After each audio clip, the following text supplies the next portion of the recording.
नमस्कार बच्चों, आप सभी का बहुत बहुत स्वागत है हमारी आज की इस क्लास में। और कक्षा 9th के प्यारे बच्चों के साथ बात करते हुए हम आपके सामने रखने जा रहे हैं आपके पेपर से संबंधित एक बहुत ही इंटरेस्टिंग अध्याय। बहुत बार आप देखते हैं कि दोस्तों आपके पेपर के अंतर्गत इस चैप्टर को पूछा गया है। जिस चैप्टर के बारे में हम लोग डिस्कशन कर रहे हैं उसका नाम आप लोग पीछे मेरे देख ही पा रहे हैं। और इस चैप्टर को दोस्तों हम लोग किस नाम से पुकारते हैं? इसको कहा जाता है लोकतांत्रिक अधिकार, है ना। तो काफी इंटरेस्टिंग ये अध्याय है दोस्तों, और उदय बैच के अंतर्गत आप लोग हमारे साथ इस चैप्टर को देख रहे हैं। आज हम लोग इसका लेक्चर नंबर 1 आप सभी के साथ करेंगे। तो बहुत सिंपल तरीके से इस चैप्टर की जो शुरुआती कहानी होगी उसको हम लोग आपके सामने रखने वाले हैं। चैप्टर का नाम होगा लोकतांत्रिक अधिकार और इसका लेक्चर नंबर 1 हम आपके सामने डिस्कस करेंगे। तो दोस्तों ये जो हमारा अध्याय है ये हमें कहां पर देखने को मिलता है? दोस्तों आप लोग देखते हैं कि जो आपकी राजनीतिक विज्ञान या फिर जिसे हम लोग पॉलिटिकल साइंस के नाम से पुकारते हैं ना, वहां पर हमें ये अपना चैप्टर देखने को मिलता है। बहुत सारे इंटरेस्टिंग सवाल आपके इस चैप्टर से आपके पेपर में बनते हैं और इसीलिए हम लोग क्या करेंगे दोस्तों, इस पूरे के पूरे चैप्टर को बहुत ही अच्छे तरीके से आप सभी के सामने डिस्कस करते रहेंगे। चलिए समझने की कोशिश करते हैं कि हमारी आज की इस क्लास में आप और मैं किन किन बिंदुओं को पढ़ेंगे। सबसे पहले हम लोग ये समझेंगे कि लोकतांत्रिक अधिकार का अर्थ क्या होता है, ये देखेंगे। और उसी के साथ साथ लोकतंत्र के अंदर हमें अधिकारों की जरूरत ही क्यों है, इसको भी समझने की कोशिश करेंगे। दो सिंपल से बिंदु हैं, इन्हीं सिंपल से बिंदुओं में हमारा आज का ये लेक्चर आप देखते हैं कि दोस्तों कंप्लीट होगा। सबसे पहले समझेंगे कि लोकतांत्रिक अधिकार क्या होते हैं और उसी के साथ साथ किसी भी लोकतांत्रिक देश के अंदर आखिर हमें अधिकारों की आवश्यकता ही क्यों है, उसको भी हम लोग समझने की कोशिश करेंगे। स्टार्ट कर देते हैं, है ना। तो एक एक कर दोस्तों हम लोग क्या करते हैं, चीजों को स्टार्ट करते हैं। लेकिन उससे पहले हम कुछ बातों को आपके सामने डिस्कस करना चाहेंगे ताकि किसी तरीके का कोई कंफ्यूजन, कोई दुविधा हमारे बच्चों के समक्ष नहीं रहे, है ना। हम लोगों ने दोस्तों बहुत बार देखा है कि दुनिया के अंदर शासन करने की, या फिर हम देखते हैं शासन का मतलब क्या होता है दोस्तों। अगर हम लोग इसे कह रहे हैं शासन व्यवस्था, शासन व्यवस्था से तात्पर्य है कि दुनिया में देशों को चलाने के अलग अलग तरीके हमें दिखते हैं। एक तरीका जो हमें दिखता है दोस्तों उसको कहा जाता है राजतंत्र। क्या कहा जाता है दोस्तों? एक जो तरीका है उसे हम लोग राजतंत्र कहते हैं। और राजतंत्र में क्या होता है? राजतंत्र के अंदर आप लोग देखते हैं कि एक व्यक्ति होता है ना, एक राजा होता है। और ये जो व्यक्ति है या फिर ये जो राजा है ये क्या करता है दोस्तों, ये फैसले देता है ना। यही देश को चलाने के सारे फैसले देता है और इसी के पास आप देखते हैं कि देश को चलाने की सारी शक्ति होती है और इसी को हम लोग राजतंत्र के नाम से पुकारते हैं। शुरुआती समय में दुनिया के अधिकतर देशों में हमें इसी तरीके का शासन दिखा करता था। ऐसे ही वर्तमान समय में हम लोग देखते हैं दोस्तों कि हमें शासन की एक नई तकनीक या फिर एक नया तरीका देखने को मिलता है और इसे हम लोग किस नाम से पुकारते हैं दोस्तों? इसे हम लोग लोकतंत्र कहते हैं। और लोकतंत्र का मतलब क्या होता है आप सभी को पता है। लोकतंत्र का मतलब होता है, लोक का मतलब होता है लोग, है ना, या फिर लोगों। और उसी के साथ साथ तंत्र का मतलब क्या होता है दोस्तों? शासन, है ना। अर्थात एक ऐसा देश जो उस देश के लोगों के द्वारा चलाया जाता है। जिस देश में देश को चलाने की जो पावर होती है वो देश की जनता के पास होती है, उसे हम लोग लोकतंत्र कहते हैं। दुनिया में देशों को चलाने का एक तीसरा तरीका भी होता है दोस्तों, जिसे हम लोग किस नाम से पुकारते हैं? जिसे हम लोग सैन्य तंत्र के नाम से पुकारते हैं। इसे क्या कहा जाता है? इसे हम लोग सैन्य तंत्र कहते हैं। और सैन्य तंत्र के अंदर हम लोग क्या देखते हैं दोस्तों? सैन्य तंत्र का मतलब होता है कि यहां पर कोई देश की सेना क्या कर लेती है दोस्तों? देश को चलाने की सारी शक्ति अपने पास रखती है और वो अपने हिसाब से देश को चलाती है ना। तो अगर मैं आपसे पूछूं कि दिए गए इन सभी शासन प्रणालियों में कौन सा तरीका आपके हिसाब से आपको बहुत सही लगता है, जहां पर सभी लोगों को साथ लेकर चला जाएगा, जहां पर उस देश में मौजूद जो सभी लोग हैं उनको एक साथ आगे बढ़ाया जाएगा। हम देखते हैं कि दुनिया में ये जितनी भी शासन व्यवस्था हमें देखने को मिलती है, इसमें से लोकतांत्रिक शासन व्यवस्था ही एक ऐसी शासन व्यवस्था है जिसमें सबको साथ लेकर चला जाता है। चाहे वो किसी भी धर्म के हों, चाहे वो किसी भी जाति के हों, चाहे वो किसी भी भाषा के हों, चाहे वो किसी भी संस्कृति के हों। और इन तीनों शासन व्यवस्थाओं में हम देखते हैं कि सिर्फ लोकतांत्रिक शासन व्यवस्था ही ऐसी व्यवस्था है जहां पर उस देश के नागरिकों को कुछ अधिकार मिलता है। राजतंत्र में लोगों के पास कोई अधिकार नहीं होता। राजा के खिलाफ आप बोल नहीं सकते हैं, है ना। राजा जो कहेगा वो आपको मानना पड़ता है। लेकिन लोकतंत्र में जनता को अधिकार दिए जाते हैं और इन्हीं अधिकारों की मदद से आप देखते हैं कि लोकतंत्र में जो शासन होता है उसे सरल बनाया जाता है ना। अब ये अधिकार क्यों है, इन अधिकारों की जरूरत क्यों है, और लोकतंत्र में अधिकार होने से कैसे शासन व्यवस्था बेहतर होती है, उसे हम लोग समझेंगे। ठीक है दोस्तों, स्टार्ट करते हैं। सबसे पहले हम लोग समझ रहे हैं लोकतांत्रिक अधिकार। देखिए, जिस भी देश के अंदर हमें लोकतंत्र देखने को मिलता है, दुनिया में जिस भी देश के अंदर अगर हम लोग लोकतंत्र देखने को मिलते हैं, उसके अंदर आप लोग क्या देखते हैं दोस्तों, उसके अंदर जो पावर होती है वो देश की जनता के अंदर होती है ना। जैसे हमारे देश में चुनाव हुए, चुनाव होने के बाद हमने नेता लोगों को चुना। अब ये जो चुने हुए नेता लोग होते हैं, इनकी जिम्मेदारी होती है कि ये देश को आगे बढ़ाएं। अगर ये सही तरीके से काम करेंगे तो इनको दोबारा चुन लेंगे, अगर ये सही तरीके से काम नहीं करेंगे तो जनता नए नेता लोगों को ले आती है। तो देश को चलाने की असली पावर देश की जनता के पास ही होती है, यह हमें लोकतंत्र में दिखता है। और आप देखते हैं दोस्तों कि ये जो सरकार है, अब आपके दिमाग में ये सरकार का सवाल जरूर समझ में आएगा, सर ये सरकार क्या होती है, जरा हमें ये बताइए। चलिए, इसको हम लोग क्या करते हैं दोस्तों, समझने की कोशिश कर लेते हैं ताकि कोई कंफ्यूजन हमारे बच्चों के समक्ष बिल्कुल भी नहीं रहे। हम ये कहते हैं कि हमारा प्यारा भारत एक लोकतांत्रिक देश है, या फिर हमारे प्यारे भारत के अंदर हमें लोकतंत्र देखने को मिलता है। हम ऐसा क्यों कह पा रहे हैं, क्योंकि हमारे देश के अंदर आप देखते हैं दोस्तों चुनाव होता है ना। आप देखते हैं कि दोस्तों चुनाव होते हैं हर 5 साल के बाद, आप देखते हैं कि देश में वोट होते हैं। और देश में आप देखते हैं कि दोस्तों आप देखते हैं कि अलग अलग इलाकों से बहुत सारे लोग चुनाव में खड़े होते हैं, और जिस व्यक्ति को आप देखते हैं कि सबसे ज्यादा वोट मिल जाते हैं, वो व्यक्ति क्या बन जाता है दोस्तों, वो व्यक्ति आपके क्षेत्र का नेता बन जाता है, जिसे हम लोग विधायक या फिर सांसद कहते हैं। अब ये जो नेता होते हैं दोस्तों, जितने भी जीते हुए नेता होते हैं ना, अब इनके ऊपर जिम्मेदारी होती है कि ये देश को आगे बढ़ाएं या फिर देश का विकास करें। अब अकेला व्यक्ति तो पूरे देश का विकास नहीं कर सकता, इसीलिए आप देखते हैं कि जितने भी जीते हुए नेता लोग होते हैं ना, ये अपना एक समूह बनाते हैं या फिर एक ग्रुप बनाते हैं, और उसी समूह को हम लोग क्या कहते हैं दोस्तों, उसी समूह को हम लोग सरकार कहते हैं। ठीक है, तो क्या देखा हमने, देखा कि भारत एक लोकतांत्रिक देश है। क्यों? क्योंकि हमारे यहाँ चुनाव होते हैं। चुनाव का मतलब देश की जनता के पास पावर है, जनता अपने में से किसी को भी सबसे ज्यादा वोट देकर नेता बना देती है। जितने भी जीते हुए नेता लोग होते हैं, इनके ऊपर जिम्मेदारी होती है देश को आगे बढ़ाओ, लेकिन एक अकेला नेता तो ऐसा नहीं कर सकता, इसीलिए सभी जीते हुए नेता लोग अपना एक ग्रुप या फिर एक समूह बनाते हैं, और उसी को हम लोग सरकार या फिर आप लोग देखते हैं कि गवर्नमेंट कहते हैं। और ये गवर्नमेंट क्या करती है दोस्तों, देश को आगे बढ़ाने की कोशिश करती है ना। यहीं पर यही बताया गया है कि जितनी भी हमारी सरकार होती है, इनकी जिम्मेदारी होती है कि वो देश को आगे बढ़ाएं। और उसी के साथ साथ हम लोग ये भी देखते हैं कि जो सरकारें होती हैं ना दोस्तों, सरकारों को क्या करना होता है, सरकारों को संविधान के हिसाब से चलना होता है। जैसे हम देखते हैं कि हमारा प्यारा भारत देश एक लोकतांत्रिक देश है ना, क्योंकि हमारे देश में चुनाव होते हैं।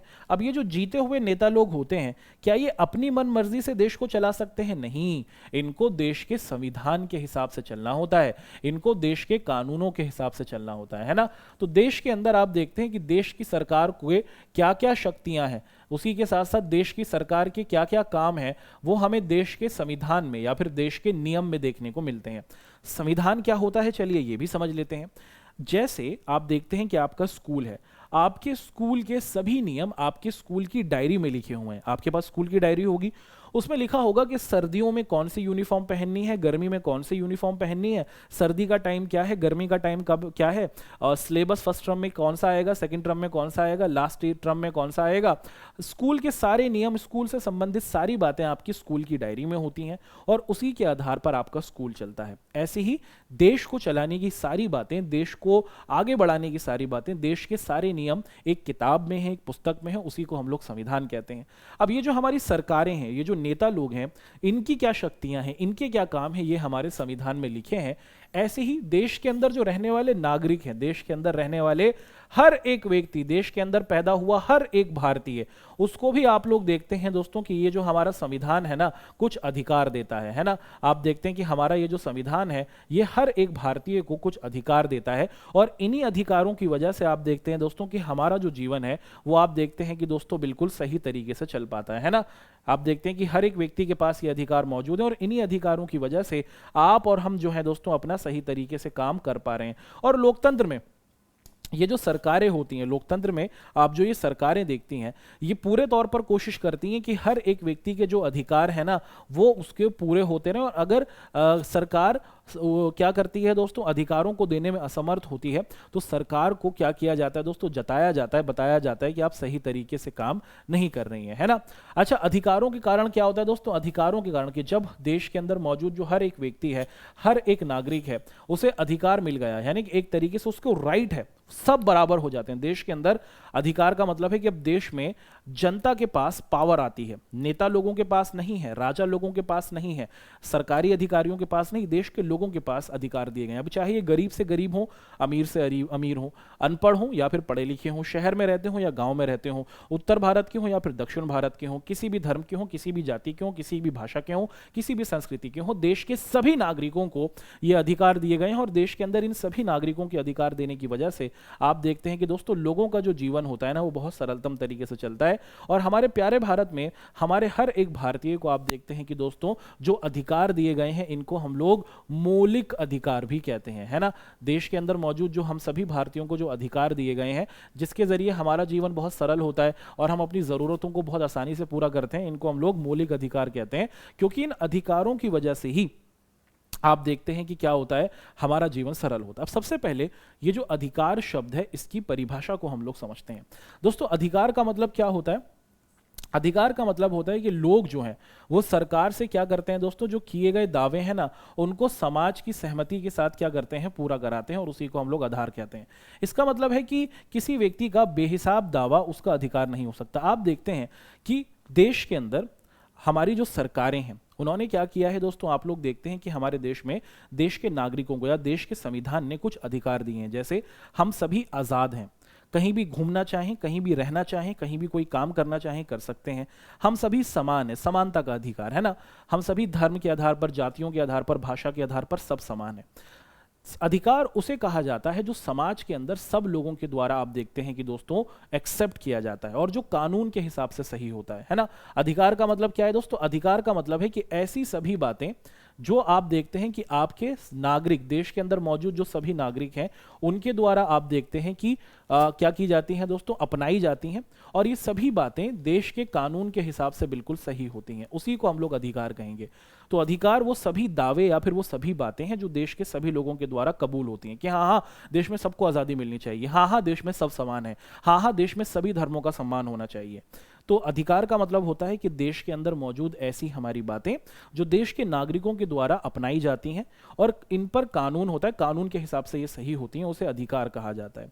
अब कोई आप देखते हैं दोस्तों कि हर एक चीज, हर एक प्रकार की जो चीज है उसको हम लोग अधिकार नहीं कह सकते, है ना। हर एक प्रकार की आप क्या है दोस्तों जो चीज है उसको आप लोग अधिकार नहीं कर सकते। कि कोई व्यक्ति कहे कि मुझे ना ये जो लाल किला है इस पर मेरा अधिकार है, क्या ये एक सही बात है? नहीं, है ना। किसी भी ऐरी गैरी नत्थु खैरी जो चीज होती है, जो एकदम बेहिसाब चीज होती है, जो बिल्कुल बेहिसाब चीज होती है, मतलब जिसका कोई आधार नहीं होता, उसको आप उसको आप लोग क्या नहीं कह सकते, उसको आप लोग अधिकार नहीं कह सकते। अगर कल कोई व्यक्ति खड़ा हो जाए कहे कि जी जी ताजमहल वो हमारा है, इस पर मेरा अधिकार होगा, इसको हमारे पिताजी बनवाए हैं, क्या आप क्या ये ऐसा कर सकते हैं? नहीं। क्या उसे समाज एक्सेप्ट करेगा? नहीं। क्या देश का कानून एक्सेप्ट करेगा? नहीं। अधिकार वो ऐसे हमारी बातें या फिर ऐसे दावे होते हैं जो देश के अंतर्गत मौजूद जो हमारा समाज होता है, समाज के सभी लोग होते हैं, उनको सही मानते हैं और देश का कानून भी सही मानता है, उसी को हम लोग अधिकार कहते हैं, है ना। अन्यथा इसके अलावा जो भी बातें होंगी, है ना, उनको हर एक चीज को हम लोग अधिकार नहीं कह सकते हैं। ठीक।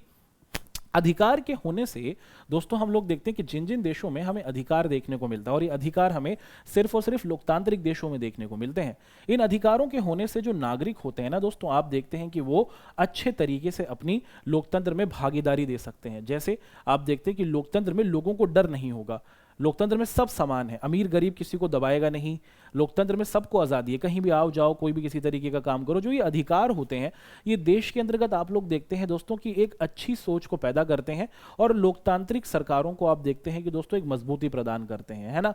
तो अधिकारों के होने से ही लोकतंत्र आप देखते हैं दोस्तों मजबूती से आगे बढ़ते हैं। वरना तो ऐसा होगा कि अगर हमारे देश में नेता लोग हों, चुनाव होते रहे, नेता लोग हैं और देश के अंदर आप देखते हैं कि दोस्तों संविधान भी है जो देश को चला रहा है, लेकिन इस संविधान ने अगर देश के लोगों को अधिकार नहीं दिए होंगे तो ये जो नेता लोग होंगे या फिर जो हमारे शासक लोग होंगे ये क्या करेंगे दोस्तों, ये तो अपनी मन मर्जी का काम करेंगे। जनता के पास कोई अधिकार नहीं है कि वो नेता लोगों से पूछ सकें। अगर आपके पास पूछने का अधिकार नहीं होगा, है ना, तो आप नेता लोगों से पूछ नहीं पाएंगे और नेता लोगों को जवाब नहीं देना होगा तो वो डरेंगे नहीं, तो देश की उतनी भलाई नहीं होगी।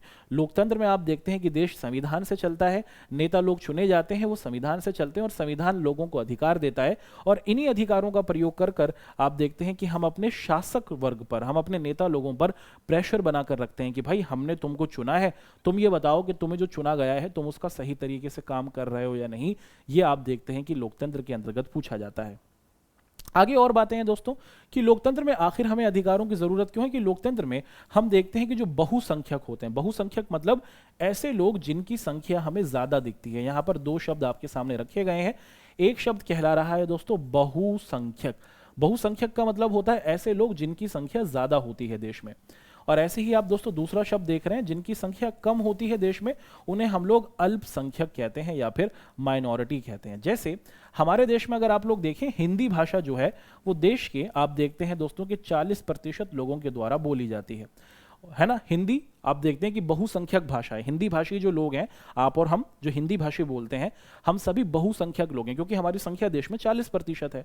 वहीं देश में तमिल भाषा भी है, तेलुगु भी है, कन्नड़ा भी है, मलयालम भी है, उड़िया भी है, गुजराती भी है, मराठी भी है, उर्दू भी है, पंजाबी भी है, हरियाणवी भी है ना, कश्मीरी भी है, डोंगरी भी है, बहुत सारी भाषाएं हमें देखने को मिलती हैं।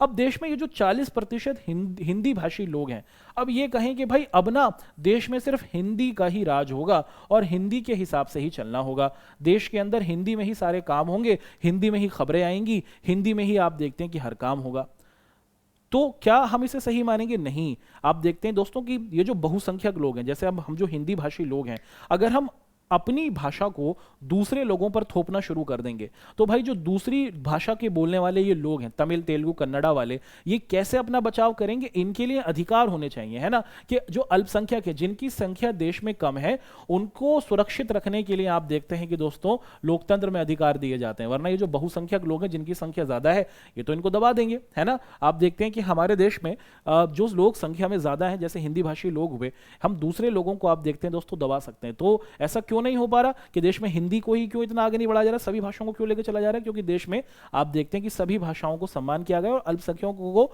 ये अधिकार दिया गया है कि वो अपनी भाषा को भी आगे बढ़ा सकते हैं, है ना।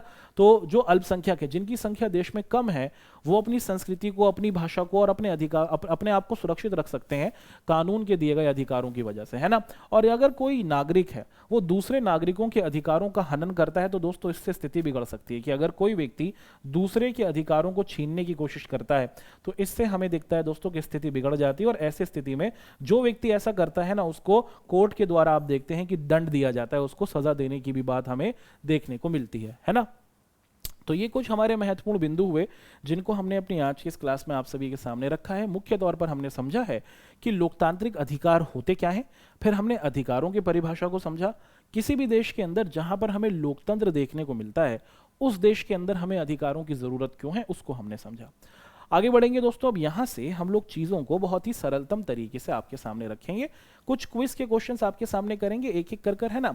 दोस्तों पूछा जा रहा है कि इनमें से कौन सी स्वतंत्रता भारतीय नागरिकों को नहीं है? सरकार की आलोचना करने की आज़ादी नहीं है हमें, सशक्त विद्रोह में भाग लेने की आज़ादी नहीं है, सरकार बदलने के लिए आंदोलन करने की आज़ादी नहीं है, संविधान के केंद्रीय मूल्यों का विरोध करने की स्वतंत्रता नहीं है। इनमें से कौन सी आज़ादी आप देखते हैं कि भारत के अंतर्गत भारत के नागरिकों को नहीं दी गई है ना। कौन सा अधिकार हमारे पास नहीं है? देखिए, आपकी जो चुनी हुई सरकार है, आपके जो नेता लोग हैं, अगर वो देश में आ गए हैं और अगर आपको लगता है कि वो सही तरीके से शासन नहीं कर रहे, तो आप उनकी बुराई कर सकते हैं। उसकी आज़ादी आपको दी गई है, पूरी स्वतंत्रता आपको दी गई है। ऐसे ही आप देखते हैं कि सरकार है और आपको लगता है कि इसको बदलना चाहिए और बदलने के लिए एक आंदोलन होना चाहिए, लोगों को सड़कों पर आना चाहिए। क्या इसकी आज्ञा है? जी हाँ, इसकी आज्ञा भी आपको मिली हुई है। ऐसे ही संविधान के अंदर आप देखते हैं कि जो कुछ केंद्रीय मूल्य हैं उनका विरोध किया। अगर आप मानते हैं कि संविधान में जो बात कही गई है उनमें थोड़ी बहुत गलत बात है, उसमें थोड़ा बदलाव होना चाहिए, अगर आप उस पर विरोध करना चाहें तो आपको आज़ादी है, जी हाँ आप कर सकते हैं, उसमें भी कोई रोक टोक नहीं है। लेकिन क्या देश में ये आपको आज़ादी दी गई है कि अगर आप विद्रोह करना चाहें, कि आप सशक्त विद्रोह, कि आप हथियार उठा लें और देश में मारकाट करें, है ना। अगर आप किसी बात को पसंद नहीं करते तो देश की सरकार पर अटैक कर दें, किसी ग्रुप पर अटैक कर दें, हथियार उठा लें कि ऐसा करने की इजाज़त दी गई है, ऐसा नहीं है। तो भारत के अंदर आप देखते हैं कि भारतीय नागरिकों को आप देखते हैं कि आंदोलन कर सकते हैं, आप आलोचना कर सकते हैं, आप संविधान के केंद्रीय मूल्यों का विरोध कर सकते हैं, लेकिन सशस्त्र विद्रोह में भाग लेने की स्वतंत्रता नहीं दी गई है ना। ऑप्शन बी आप देखते हैं कि दोस्तों हमारा यहां पर सही बनता है। अगला सवाल है कि भारतीय संविधान में इनमें से कौन सा अधिकार हमें देता है? काम का अधिकार, प्रयास जीविका का अधिकार, अपनी संस्कृति की रक्षा का अधिकार, या फिर निजता का अधिकार? इनमें से वो कौन सा अधिकार है जो आप देखते हैं कि दोस्तों भारत के संविधान के द्वारा आपको दिया जाता है कि आप सभी के पास काम हो, आप पर्याप्त जीविका का अधिकार करें, अपनी संस्कृति की रक्षा करें, और निजता का अधिकार आप देखते हैं कि आपको दिया जाता है। ये चारों अधिकार आपसे पूछे जा रहे हैं। क्या लगता है दोस्तों दिए गए ऑप्शंस में से कौन सा अधिकार है जो भारत का आपको कानून या फिर भारत का संविधान आपको देता हुआ दिख रहा है? तो अगर आप लोग देखते हैं हमारे देश के अंदर, आप लोग देखते हैं दोस्तों कि भारत के संविधान में ये कहा गया है कि हर व्यक्ति की एक पर्सनल लाइफ है ना, और वो अपनी जिंदगी के अंदर जो कर रहा है सरकार उसके अंदर कोई भी इंटरफेयर नहीं कर सकती। अब बंद कमरे के अंदर आप कैसा अपना जीवन गुजारते हैं, कैसे जिंदगी को गुजारते हैं, क्या कर रहे हैं, क्या नहीं कर रहे हैं, सरकार उसके अंदर हस्तक्षेप नहीं कर सकती। संविधान में ये हर व्यक्ति का अधिकार है कि वो अपनी प्राइवेट लाइफ को जिए, जैसे जीना चाहता है वैसे जिए, सरकार का उसमें कोई इंटरफेयर नहीं होगा, है ना। अगला सवाल है कि मूल अधिकारों को सर्वप्रथम किस देश में संवैधानिक मान्यता दी गई? दुनिया में वो कौन सा ऐसा देश है जहां पर ये कहा गया कि हर देश के अंदर जो लोग होंगे ना, इस देश के अंदर जो लोग होंगे उन सभी को कुछ ना कुछ मूल अधिकार मिलेंगे, है ना। भारत, संयुक्त राज्य अमेरिका, फ्रांस या फिर ब्रिटेन? इसका आंसर आप लोगों को देना है दोस्तों कि आपके हिसाब से दिए गए ऑप्शंस में से वो कौन सा देश है जहां पर आप लोग देखते हैं कि सबसे पहले संविधान के द्वारा उस देश के अंदर जो लोग थे उनको मौलिक अधिकार दिए गए। दिए गए ऑप्शंस में से उसका आंसर आपको पेश करना है। तो ये दोस्तों आप लोग देखते हैं कि ये हमारी आज की क्लास और उससे संबंधित कुछ महत्वपूर्ण बिंदु थे, है ना। हमने अपनी आज की क्लास में किन किन चीज़ों को पढ़ा कि अधिकार क्या है, अधिकारों का क्या महत्व है, और उसी के साथ साथ दोस्तों के लोकतंत्र के अंदर हमें अधिकारों की क्या ज़रूरत होती है उसका वर्णन हमने समझा, और देश के अंदर जो हमारा ये जो अधिकार होता है वो देश के अंदर मौजूद सभी लोगों को समान बनाता है। क्या समझा था हमने जाना अधिकार क्या है दोस्तों। अधिकार हमारी वो सभी बातें हैं जो कानून के हिसाब से सही हैं और समाज के लोग उन्हें सही मानते हैं, उन्हीं को हम लोग अधिकार कहते हैं। अधिकारों के जरिए सब लोगों को आप देखते हैं कि समानता मिलती है, सब लोगों को आप देखते हैं कि स्वतंत्रता मिलती है, सब लोगों का जो जीवन होता है वो आपको एक बेहतरीन तौर पर बढ़ता हुआ आगे दिखता है। हमारे पास मौलिक अधिकार हैं, हमारे देश में 6 मौलिक अधिकार हमें दिए गए। क्या क्या है वो हमने नेक्स्ट लेक्चर में पढ़ेंगे। इन मौलिक अधिकारों के जरिए हम सभी का जीवन बहुत ही अच्छे तरीके से गुजरता है। लोकतंत्र में अधिकार होंगे तो इससे सरकारें सही तरीके से काम करेंगी, सरकारों पर दबाव बनेगा, सरकारों की गलतियों के बारे में आप बात कर सकते हैं, सरकारों को, नेताओं को विवश किया जाएगा कि वो सही तरीके से काम करें और जिससे देश की भलाई होगी। और लोकतंत्र में अधिकारों की जरूरत इसीलिए है क्योंकि इससे लोकतंत्र मजबूत होता है, देश की पावर देश की जनता के हाथ में रहती है और देश सही तरीके से चलता है। चलिए दोस्तों, यहां तक तो हमने लोकतांत्रिक अधिकार का ये जो हमारा लेक्चर नंबर 1 था, इसकी जो छोटी कहानी थी उसको आप सभी के सामने डिस्कस किया है।